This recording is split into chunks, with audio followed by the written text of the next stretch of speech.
pour man c'est malheureux.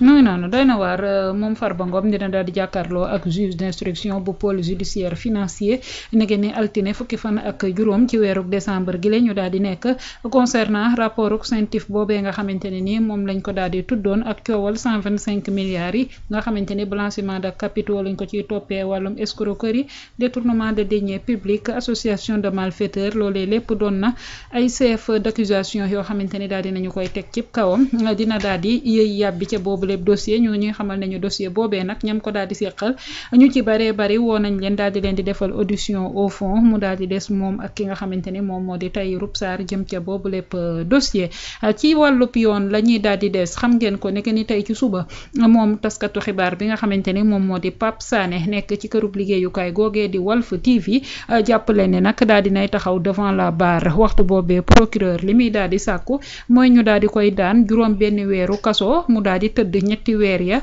yeneen ñetti weer ya ca des daal di nekk ab sursis li mu koy toppee nee na ko dafa daal di béral ab xibaar boo xamante ne wérut muy diffusion de fausses nouvelles moom procureur sàkkuteefam mooy juróom benn weer ginnaaw bu mu tëddee ñetti weer ya ca kaso loolu moo daal di nekk ab sàkkuteefam Alaaji Rawaan ba tey procès ba mu ngay daal di am waaye jamono ji Pape Sané risque gros wala mënees nañaa daal di jàpp ni mbir ma dina doon luy nooy ci côté am.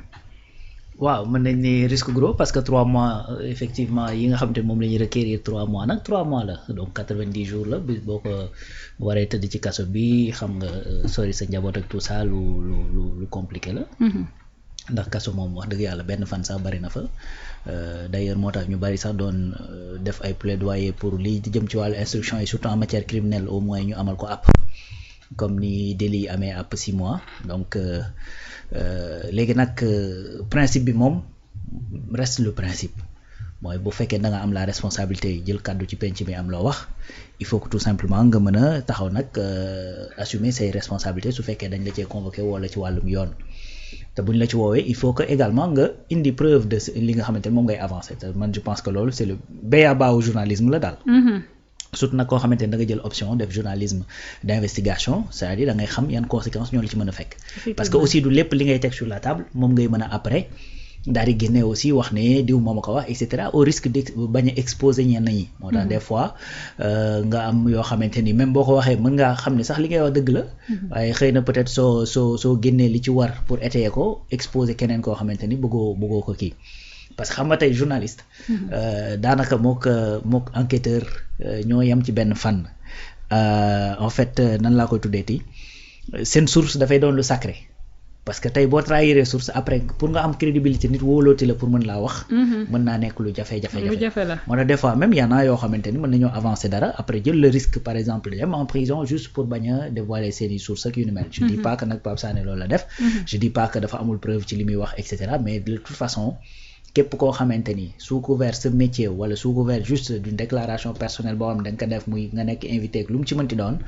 munoo yëkkati yenn kàddu yi teg ko ci penc mi après te amoo lenn loo xamante ni war na ko mën a prouver léegi nag bi mu demee fële woo nañ ko on a jugé que ni flagrance am na heureusement que quelque part que sax yóbbu nañ ko flagrance pour taxawal ko rapidement wax ko lan mooy soram léegi nag procureur moom encore une fois.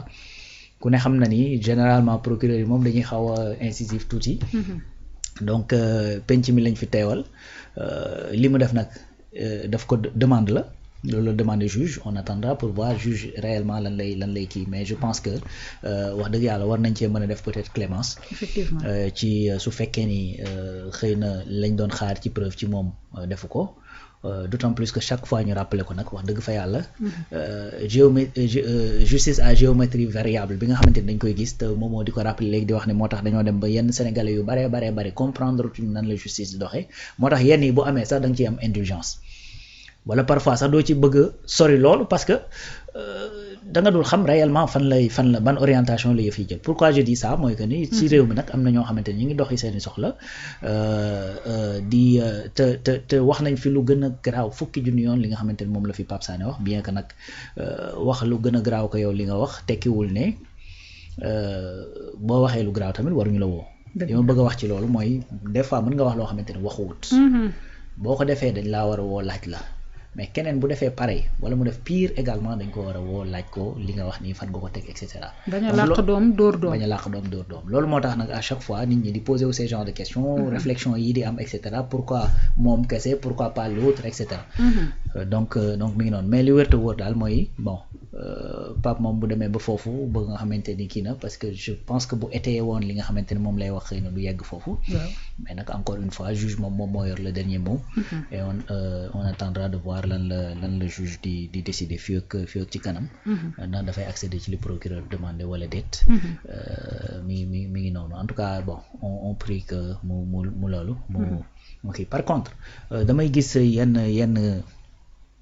yenn publication yeeg yu demee noonu. par exemple il y a certaines personnes qui disent que ni non jàppoon nañ ni voilà en 2025 dootu ñu déggati journaliste boo xamante ni dañ koy téye ci wàllu yoon et cetera journaliste avant d'être un journaliste. tu es d'abord un Sénégalais soumis à la loi sénégalaise soumis aux droits du Sénégal. un journaliste boo xamante ni dafa wax wala mu jëf loo xamante ni jëfuwut c'est-à-dire qu'il soit journaliste ou patron de presse ou beneen corps bu mu mënti doon c'est-à-dire il faut qu'il réponde de ça. il faut que également ñun tamit qu'on sache raison garder que ñu arrêté di wax ne oui en 2025 jàppoon nañ ne journaliste dootu dem ci prison wala dootu dem ci yoon non c'est-à-dire da nga naan jàppoon nañ ne en 2025 journaliste boo xamante ni dafay def liggéeyam comme il se doit. wala transgresser wu la loi duñ ko jël di ko créer ay dossier wala di ko tegal ay charges yoo xamante ni bokkul ak li mu def ngir tout simplement bàyyoon ko téye ko noppiloo ko kuy demee noonu. c'est ça le véritable combat mais pas juste yam ci ne jàppoon nañ ñu journaliste du dem ci wàllu yoon wala du dem prison et cetera. c'est-à-dire journaliste mën naa fauter comme ni keneen ku nekk ci beneen corps bu mu mënti doon mën a fauter. ça également il faut qu'on soit d'accord sur ce principe c'est pas une question de journaliste war na dem prison wala waru dem prison c'est-à-dire koo xamante ni dem nañ ba gis ne wax nga mbir te la nga wax njort nañ ne yow amoo ci lenn loo ci mën a prouver wala yow joxe woo preuve en tout cas yi nga xamante ni moo ko mën a étayer. Ben su boobaa nag wax dëgg fa yàlla il faut yoonal ci sa kaw comme ni muy yoonalee ci beneen sénégalais boo xamante ni da ko def. un sénégalais lambda boo xamante ni dafa toog ci plateau wax loo xamante ni waxuwul ñu jàpp ko tëj ci kaso bi kenn du fi toog naan. jàppoon nañ ni au Sénégal en 2025 benn Sénégal du toog ci plateau wax dara ñu jàpp ko tëj ci kaso. boo kenn du ko wax donc le journaliste avant d'être un journaliste il est d'abord un Sénégalais. et là également il faut qu'on sache raison garder et que ñu xam def la dissociation de ces deux là. donc en tout cas on prie encore une fois pour que indulgence am ci procès bi et que Pape Sané delluwaat këram dox ay soxla. mu ngi noonu Alaaji Rawane ci précision yu motale yooyu moom moo gay tey Pape Sané gis nga sàkkuteefu procureur juge moom moo daal di yor cëggal guyam dina daal di d'accord ci li procureur daal di sàkku muy juróom benn weeru kaso ginnaaw 3 weer yam yi daal di tëdd yeneen 3 weer yi nekk sursis juge dina daal di accéder ci loolu am déet si toutefois que tamit clémence daal dina ciy am lan moo war a mën a nekk taxawaayu ki nga xamante ne ab journaliste d'investigation ngay daal di def di avancer ay mbir ba ñu lay woo ci diffusion de fausses nouvelles. Oui, d'ailleurs maa ngi lire ci Africa 7 qu'il a été finalement libéré gannaaw càkkutéef bi nga xamante ne nii le procureur am na ko ci 6 mois yoo xamante ne nii 3 mois yi moom mooy nekk ferme finalement il a été libéré donc je pense que loolu c'est déjà une bonne nouvelle par rapport ak fii situation bi tolloon. Très bien. ak li nga xamante ne nii ñu ngi ko ci doon ragal parce que nag fi rawaan daanele yaakaar naa ne réew mi. Il a été condamné à 3 mois de prison avec sursis. Voilà. Et une amende de 250 000 francs CFA. Voilà. Donc jàpp naa ne liñ ci doon ragal que condamnation peine ferme di ci am.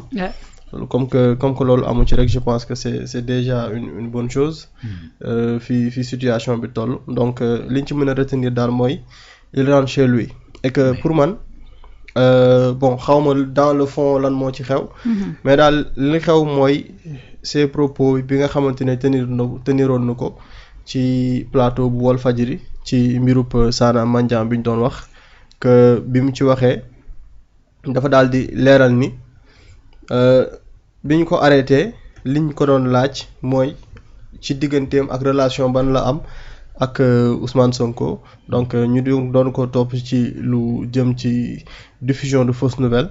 donc la nga xam ne moom mooy càkkutéef bi procureur def daal.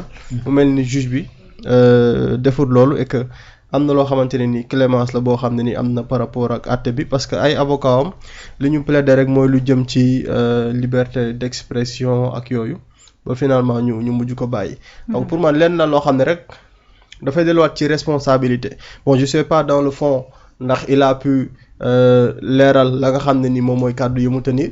mais suñu waxee dëgg c'est-à-dire ñun ñëpp on peut accepter que propos yooyu tamit am na yenn xeetu gravité bu ci am parce que man dama gëm ne su dee lu am la saa loolu lu doy waar la parce que am na ñu koy junj peut-être duñ jaar ci digg bi mais nekkul moom sa personne moom moo njëkk a wax wala junj lu mel noonu.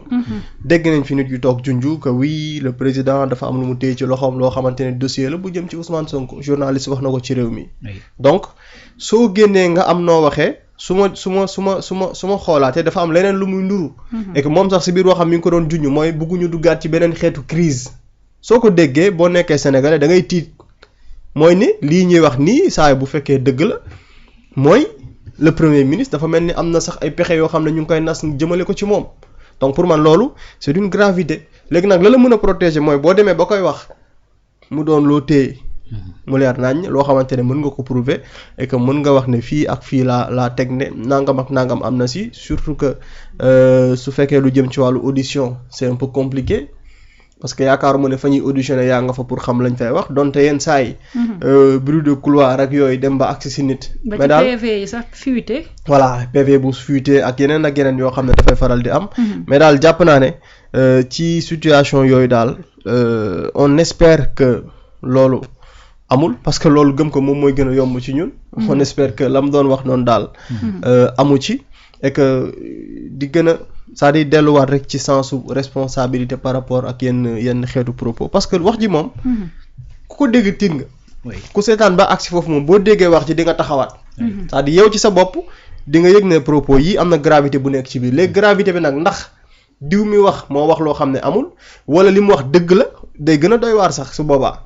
maanaam ku ko dégg mbir mi dina am tiitaange goo xam ne am nga ko ci. léegi nag pour man comme que teg nañu daan ci kawam maanaam kon condamnation la mooy dañoo jàpp ne dafa wàcc yoon.